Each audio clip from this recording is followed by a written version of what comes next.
स्वामी समर्थाची ताकद साधारण नाही हा. एक वाक्य सांगू का?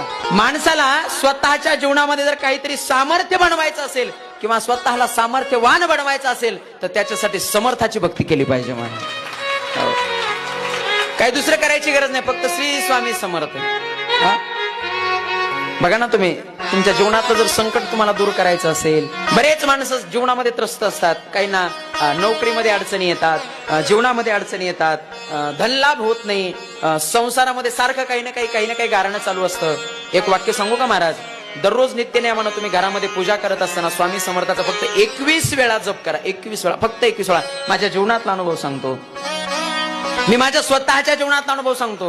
दररोज सकाळी नित्यनेमानं तुम्ही पूजा करत असताना देवाच्या जवळ बसायचं, देवालयाजवळ बसायचं आणि श्री स्वामी समर्थ, श्री स्वामी समर्थ फक्त 21 वेळा जप करा. बघा, नक्कीच तुमच्या जीवनातली संकट दूर झाल्याशिवाय